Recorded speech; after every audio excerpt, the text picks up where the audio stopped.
Untuk memulai pelajaran, mari kita berdoa. Tuhan yang Maha Kasih, kami bersyukur kepadamu karena Engkau telah memberikan kami berbagai anugerah dan pemeliharaan. Berkatilah kami semua agar kami dapat memahami kehendak firman Tuhan, terutama kehendak Tuhan atas gerejamu di dunia. Roh Kudus kiranya menerangi hati dan pikiran kami sehingga kami memahami pelajaran ini dengan baik. Iman kami dibangun, pengharapan kami tumbuh. Di dalam nama Tuhan Yesus Kristus kami berdoa. Amin.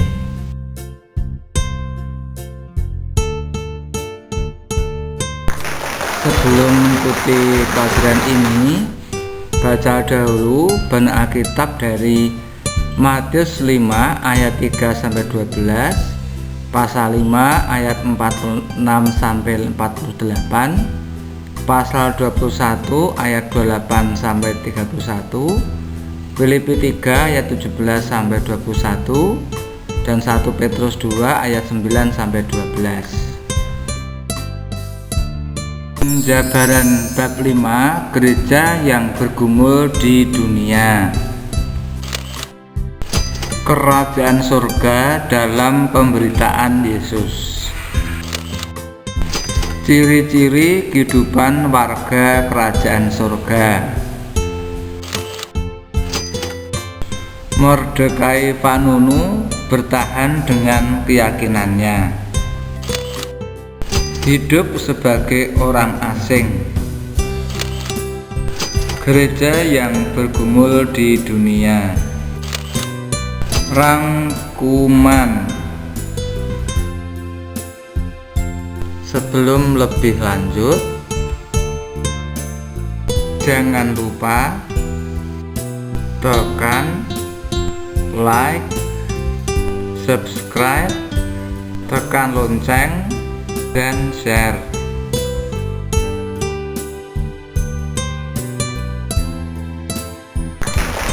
Pada video pembelajaran agama Kristen kelas 9 bab 1, gereja yang bergumul di dunia bagian 1, kalian sudah belajar tentang kerajaan surga dalam pemberitaan Yesus, ciri-ciri kehidupan warga kerajaan surga, dan Mordekai Vanunu bertahan dengan keyakinannya.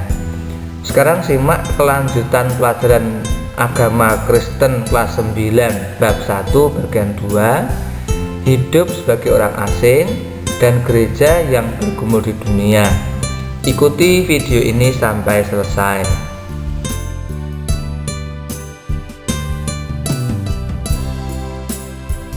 Filipi 3 ayat 20 mengatakan, karena kewargaan kita adalah di dalam surga, dan dari situ juga kita menantikan Tuhan Yesus Kristus sebagai juru selamat. Sebagai warga kerajaan surga, kita hidup sebagai orang asing di muka bumi ini.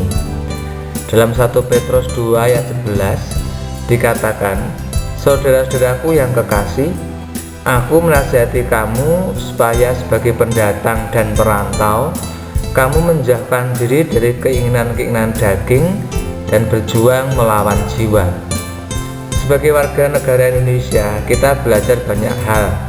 Tetapi berapa banyak kita belajar tentang kerajaan surga dan nilai-nilainya? Bukankah seringkali kita justru berusaha menyesuaikan diri dengan nilai-nilai dunia supaya kita tidak dianggap manusia aneh? Di pihak lain, ada orang-orang Kristen yang menentang segala-galanya yang ada di dunia.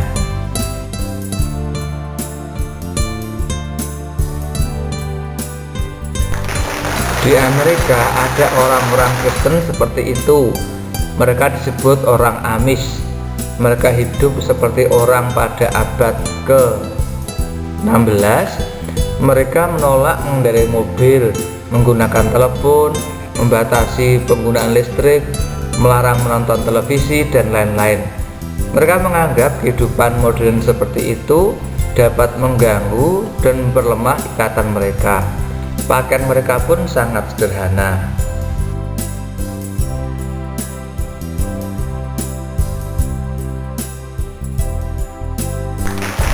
Dr. T.B. Simatupang, seorang teolog Indonesia, pernah menjabat sebagai Kepala Staf Angkatan Bersenjata Republik Indonesia dan juga Ketua Dewan Gereja-Gereja di Indonesia, sekarang PGI, Ketua Dewan Gereja-Gereja Asia, dan Ketua Dewan Gereja-Gereja Sedunia, mencetuskan gagasannya tentang bagaimana orang Kristen seharusnya hidup di dunia dengan kewarganegaraan ganda, dunia, dan surga. Simatupang mengatakan bahwa orang Kristen harus hidup dengan sikap positif, kritis, kreatif, dan realistis. Maksudnya, orang Kristen harus berani berbeda pendapat dengan masyarakat di sekitarnya. Namun itu tidak berarti sekedar berbeda pendapat, sebab kita pun harus dapat bersikap positif apabila memang apa yang kita hadapi itu baik dan benar. Kita harus dapat bersikap kreatif dalam menghadapi situasi-situasi yang sulit, namun kita juga harus realistis dalam arti menyadari keterbatasan-keterbatasan yang ada pada kita.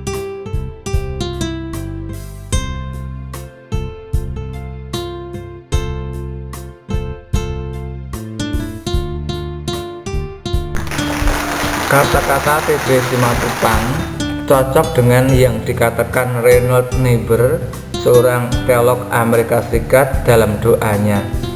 Tuhan, berikan aku keteduhan hati untuk menerima hal-hal yang tidak dapat kuubah, keberanian untuk mengubah hal-hal yang dapat kuubah, dan hikmat untuk mengetahui perbedaannya.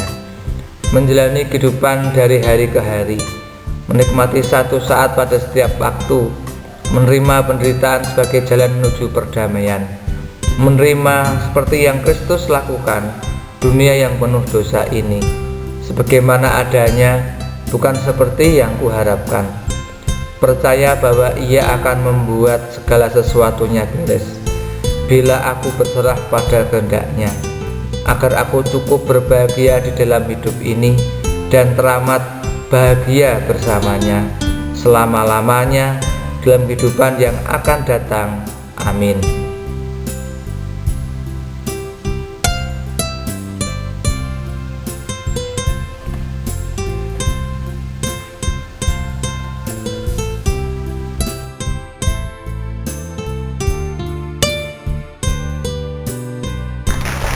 Dalam 1 Petrus 2 ayat 9-12 kita sudah diingatkan bahwa sebagai pendatang dan perantau, kita harus menjauhkan diri dari keinginan-keinginan daging yang berjuang melawan kita.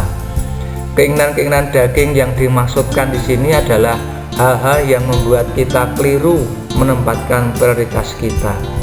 Kita lebih menghargai benda-benda di dalam hidup kita ketimbang hal-hal yang lebih berharga dan berarti seperti keluarga kita, cinta kasih, sahabat-sahabat kita yang sejati, sukacita yang sungguh-sungguh. Akibatnya hidup kita menjadi dangkal dan hampa.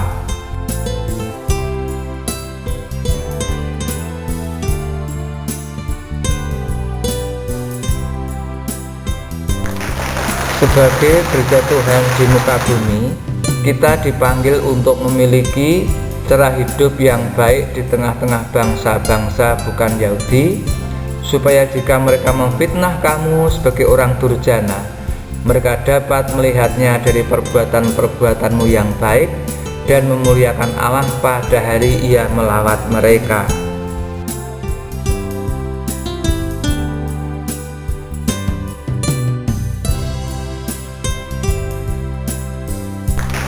Masalahnya, seringkali gereja lupa akan tugas dan pergumulannya ini. Gereja lupa bahwa ia dipanggil untuk mewujudkan perbuatan-perbuatan baik di dunia. Sebaliknya, ada gereja-gereja yang sibuk bertengkar di dalam. Terjadi saling berebut kekuasaan karena orang-orang di dalamnya ingin menjadi pemimpin dan penguasa. Gereja terpecah belah, dan akibatnya muncullah gereja-gereja yang baru yang semata-mata hasil perpecahan.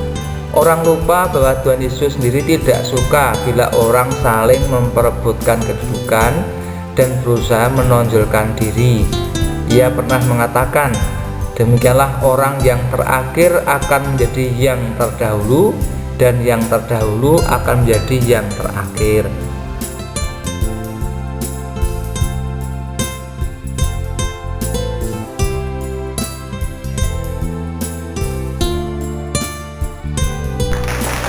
Ada pula gereja-gereja yang tidak peduli terhadap masyarakat di lingkungannya, karena mereka ternyata tidak memeluk agama yang sama atau bahkan memusuhinya.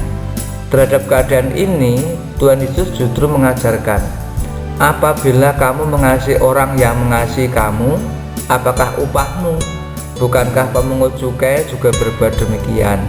Dan apabila kamu hanya memberi salam kepada saudara-saudaramu saja, apakah lebihnya daripada perbuatan orang lain? Bukankah orang yang tidak mengenal Allah pun berbuat demikian? Karena itu haruslah kamu sempurna, sama seperti Bapamu yang di surga adalah sempurna.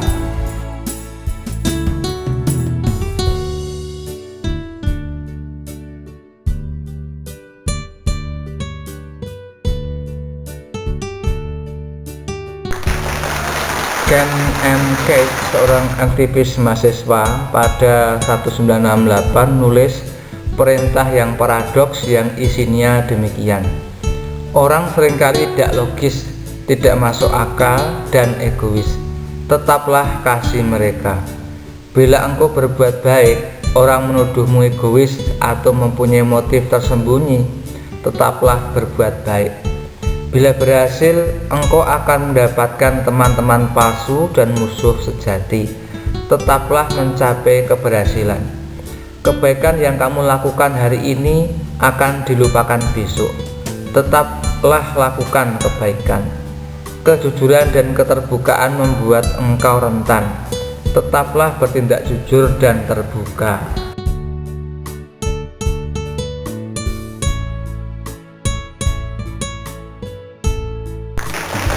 Tetaplah berpikir yang besar. Orang membela para pecundang, namun hanya mengikuti para pemenang. Tetaplah bela para pecundang. Apa yang engkau bangun bertahun-tahun dapat dihancurkan dalam semalam, tetaplah membangun. Orang membutuhkan pertolongan, namun mungkin akan menyerangmu bila kau tolong. Tetaplah menolong mereka. Berikan yang terbaik padamu kepada dunia, dan engkau akan ditendang sebagai balasannya. Tetaplah berikan yang terbaik yang engkau miliki.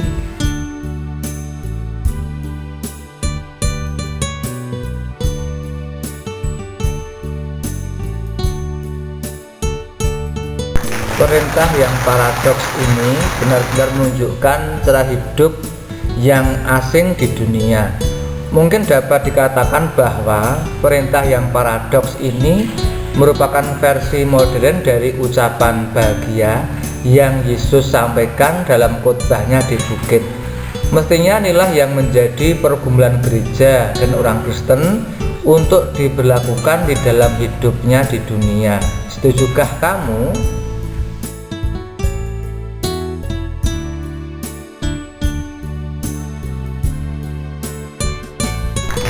Sebagai orang Kristen, kita hidup dengan dua kewarganegaraan, warga negara di tempat kita tinggal dan warga negara kerajaan surga. Dengan demikian kita terpanggil untuk mewujudkan nilai-nilai kerajaan surga di dalam hidup kita sehari-hari, baik secara pribadi maupun bersama-sama sebagai gereja. Tuhan Yesus mengajarkan banyak sekali hal yang berkaitan dengan nilai-nilai kerajaan surga yang seringkali bertabrakan atau berlawanan dengan nilai-nilai yang ditawarkan oleh dunia. Dalam pelajaran ini kita belajar bahwa tidak semua yang ditawarkan oleh dunia itu buruk, dan tidak selamanya kehidupan gereja sendiri telah menjadi teladan dan berkat bagi orang lain.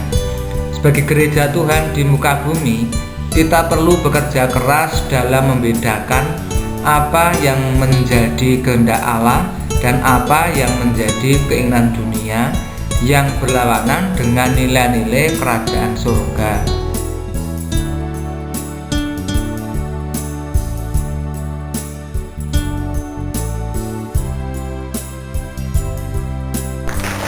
Demikian dahulu pembahasan materi kali ini.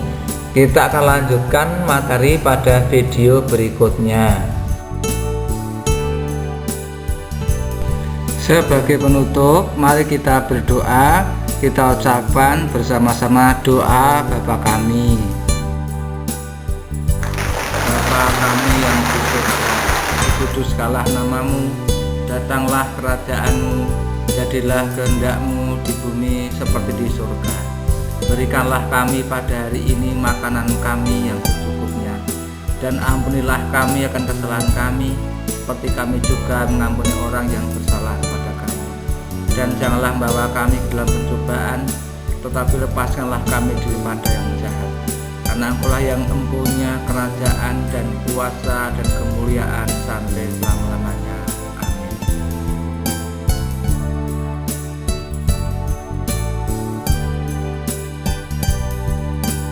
Sekali lagi, jangan lupa tekan like, subscribe, tekan lonceng, dan share.